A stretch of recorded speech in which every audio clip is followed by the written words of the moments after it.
Quand on fait de la haute couture, enfin, elle doit être réfléchie. Ce qui est intéressant, c'est de se dire qu'on arrive à faire quelque chose qui tend à l'exceptionnel ou en tout cas à l'excellence. À partir de là, à chacun de jouer comme il veut son histoire. Finalement, moi, ce qui m'intéresse, c'est la mienne.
Prétentieux de l'annoncer, mais c'est essayer de retrouver de collection en collection quelque chose, une sorte de fil conducteur qui au fil des saisons est suffisamment fort et intelligemment pensé pour que les gens qui perçoivent la collection puissent au fil des saisons réussir à définir un esprit qui correspond à la maison. Donc c'est ça qui est intéressant aussi, plus que de se coller et de se calquer aux idées de tendance. Après, effectivement, on est en 2012, donc on ne peut pas faire une collection autre que celle d'aujourd'hui. Donc au-delà des tendances, il y a les tendances, mais les tendances générales, pas forcément celles de la mode. Il y a l'esprit du moment, essayer d'être en phase avec son époque, ça c'est important.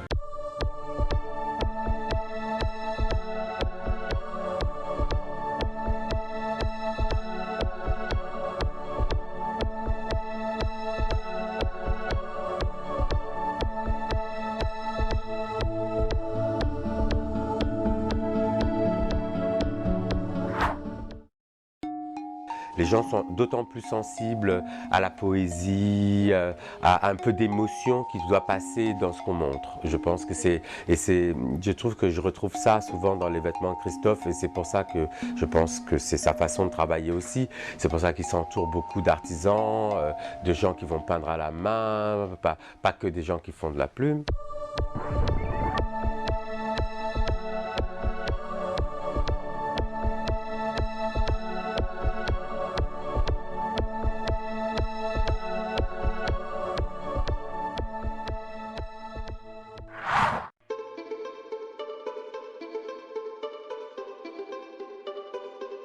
Il faut réfléchir à comment on fait la couture, pourquoi on la fait, comment elle peut être faite avec les techniques d'aujourd'hui et ne pas se laisser enfermer dans des techniques obsolètes et complètement surannées. Il y a des techniques plus contemporaines qui permettent d'avancer, de faire le même travail en perdant moins de temps et en ayant des robes qui peuvent être portées aussi, parce que c'est pas simplement des robes pour des robes, il faut qu'elles puissent être portées, il faut séduire les femmes, il faut séduire les filles avec, et donc pour ça, il faut être dans l'époque, parce que sinon on finit par perdre son temps. Parce que si c'est des robes qui sont inaccessibles et que personne ne peut acheter, ne peut porter, et qui ont coûté des sommes pharaoniques simplement pour le plaisir de dire on a mis 2000 heures pour faire la robe, j'exagère, c'est une caricature, ça n'offre aucun intérêt. Ce qui est intéressant, c'est de se dire qu'on arrive à faire quelque chose qui tend à l'exceptionnel ou en tout cas à l'excellence et que ces vêtements peuvent être portés par des femmes, par des filles, et qu'elles en ont envie. Ça, c'est intéressant.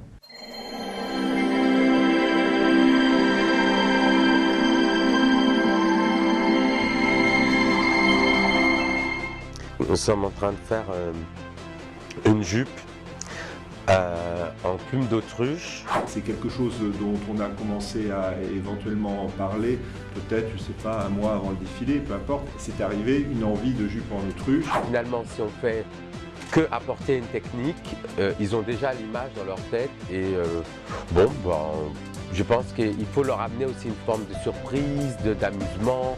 Il faut qu'il y ait une fête là-dedans, finalement. Si on ne prend pas de plaisir dans toutes ces choses-là, je pense que c'est jamais aussi bien réussi que quand on prend du plaisir.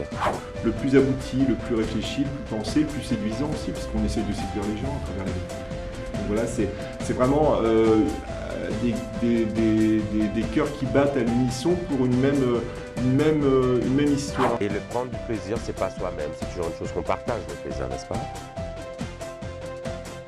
Sans leur talent, sans leur investissement, sans leur désir aussi d'excellence, parce qu'il y a chez eux vraiment l'envie d'aller vers ce qui est le mieux. On voit le travail. Et donc il va falloir retrouver comme ça un dégradé de couleur de gris.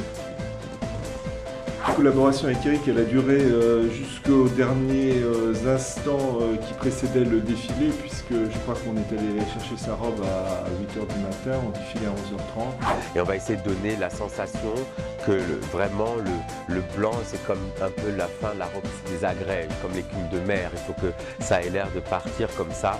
On va s'arranger pour qu'elle perde quelques-uns sur le podium.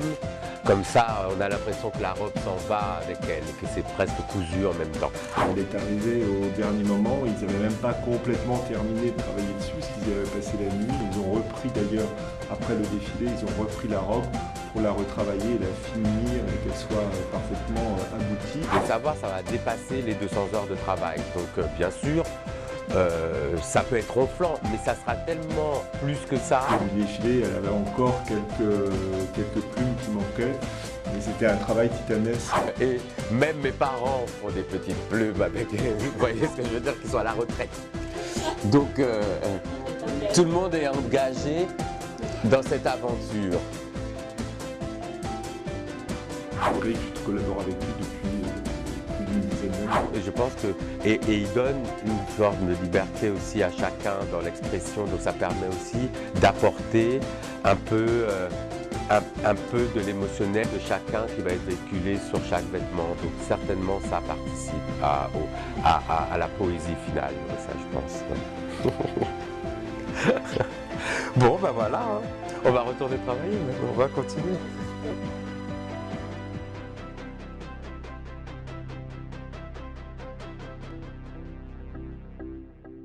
On travaille avec des brodeurs qui sont par exemple Cécile Henry Atelier, qui sont Lanel, dont vous avez pu voir des robes entières et des vestes entièrement brodées dans la collection. Et puis on travaille aussi avec d'autres artisans, par exemple une personne qui fait du verre soufflé et qui nous a fait des bagues qui semblent être en métal mais qui en fait sont en verre. Donc on obtient quelque chose de très particulier, de très sensuel au toucher aussi.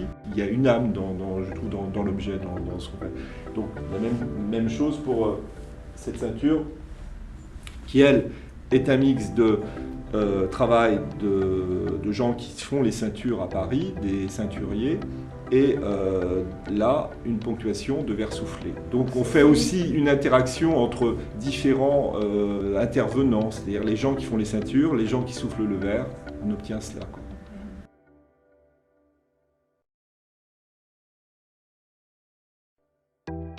Il y a une robe notamment qui a beaucoup plu, qui était en charmeuse, couleur un peu grège, avec une ceinture comme celle que je vous ai montrée, une ceinture dorée, qui a beaucoup plu aux clientes et on a même refusé parfois de la vendre parce que dans la même région ou dans le même pays, il est difficile de vendre deux fois la même robe. Donc voilà, ça c'est une robe qui a beaucoup plu.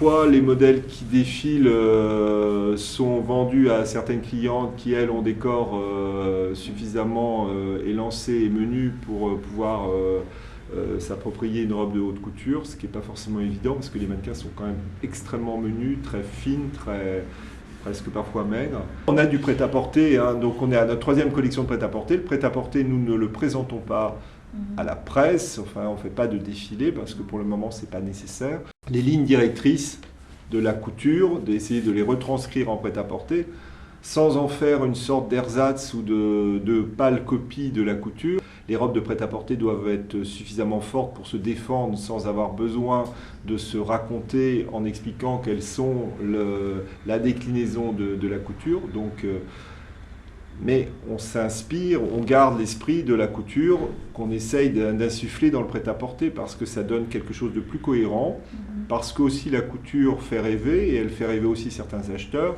qui aimeraient retrouver l'esprit, un parfum de couture dans les vêtements de prêt-à-porter.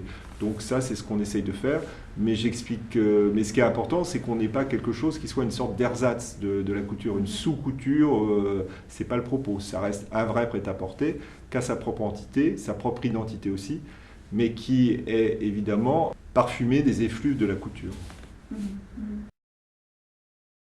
Finalement, chaque maison aussi a sa politique, chacun fait sa couture comme il l'entend. Effectivement, il y a des maisons très importantes qui ont un siècle d'existence ou plus, ou 50 ans d'existence, qui ont derrière elles des parfums, des cosmétiques. Et la démarche ne peut pas être la même pour nous, puisque les paramètres ne sont pas les mêmes. Donc chacun doit aussi se tenir, ou en tout cas réfléchir à ce qu'il fait. Nous, on fait de la haute couture, et on fait aussi du prêt-à-porter. Pour l'instant, on ne mélange pas les deux, mais la haute couture doit être, on peut pas, elle doit être réfléchie, voilà. Simplement réfléchir et savoir qu'on est en 2012 et pas en 1950 ou en 60. Quoi. Donc à partir de là, à chacun de jouer comme il veut son histoire. Finalement, moi, ce qui m'intéresse, c'est la mienne.